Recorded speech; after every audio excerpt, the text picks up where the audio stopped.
Hello everybody, welcome to attract education. आज हम कक्षा 7वीं की एक कविता करने जा रहे हैं। कविता का नाम है श्याम एक किसान। तो इसमें हम इसकी प्रसंग व्याख्या करेंगे। इसमें आठ पंक्तियों की हम प्रसंग व्याख्या करेंगे। ओके, ये आप चित्र भी देख सकते हैं, ये देखिए। ओके, अब हम पढ़ के इसकी प्रसंग व्याख्या करते हैं। आकाश का साफा बांधकर सूरज की चिल्म खींचता बैठा है पहाड़, घुटनों पर पड़ी है नदी चादर सी, पास ही दहक रही है पलाश के जंगल की अंगीठी, अंधकार दूर पूर्व में सिमटा बैठा है भेड़ों के गल्ले सा। अब हम इसकी प्रसंग व्याख्या देख लेते हैं, और उससे पहले हम इसमें जो मुश्किल वर्ड हमें लग रहे हैं उसका मतलब जान लेते हैं। साफे का मतलब होता है पगड़ी। चिल्म, आप वो हुक्का ले लीजिए। पलाश एक पेड़ होता है, और गल्ले होता है झुंड। अब हम इसकी प्रसंग व्याख्या कर लेते हैं। ये इन पंक्तियों का प्रसंग है।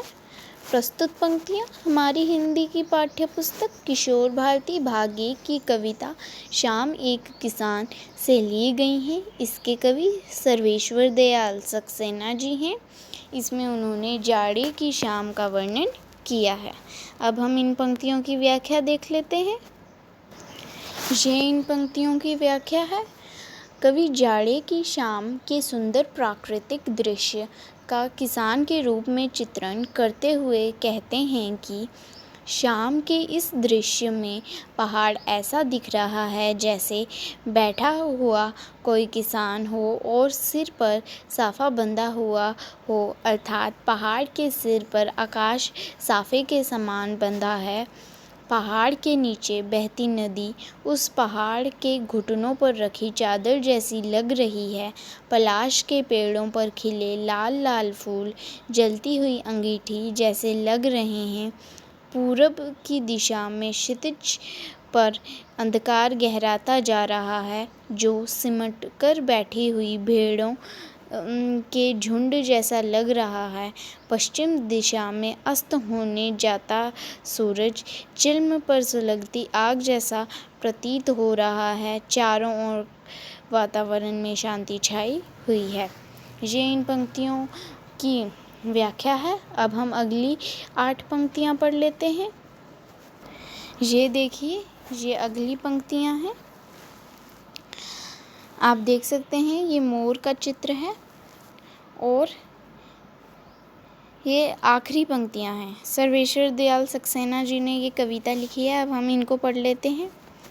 अचानक बोला मोर, जैसे किसी ने आवाज़ दी, सुनते हो? चिल्म औंधी, धुआं उठा, सूरज डूबा, अंधेरा छा गया। अब ये आखिरी पंक्तियाँ हैं। अब हम इसकी प्रसंग व्याख्या देख लेते हैं, और उससे पहले जो मुश्किल वर्ड्स है, चिल्म आपको पता ही है। औंधी का मतलब होता है बुझ गई, और बाकी सारे आपको पता ही है। अब हम प्रसंग व्याख्या करते हैं। तो ये इन पंक्तियों का प्रसंग है। प्रस्तुत पंक्तियाँ हमारे हिंदी की पाठ्य पुस्तक किशोर भारती भाग 1 की कविता श्याम एक किसान से ली गई हैं। इसके कवि सर्वेश्वर दयाल सक्सेना जी हैं। इसमें उन्होंने जाड़े की शाम का वर्णन किया है। अब हम इन पंक्तियों की व्याख्या देख लेते हैं। ये इन पंक्तियों की व्याख्या है। कवि कहते हैं कि शाम में चारों ओर शांति व्याप्त है, तभी मोर बोल उठता है, मानो किसी ने आवाज़ लगाई हो, सुन रहे हो? इसके बाद प्राकृतिक दृश्य में तेज़ी से बदलाव आता है। सब कुछ घटनाओं जैसा घटित होने लगता है। चिल्म एक और उलट जाती है। चिल्म उलटते ही आग बुझने लगती है, धुआं उठने लगता है। डूबने को तैयार, सूरज डूब चुका है, शाम ढल गई है और रात का अंधेरा गहराता जा रहा है। ये आखिरी 4 पंक्तियों की व्याख्या थी। तो अगर आपको ये वीडियो अच्छी पसंद आई हो तो आप इसे लाइक, सब्सक्राइब और शेयर ज़रूर करें। Thank you. Until the next video, keep learning, keep practicing.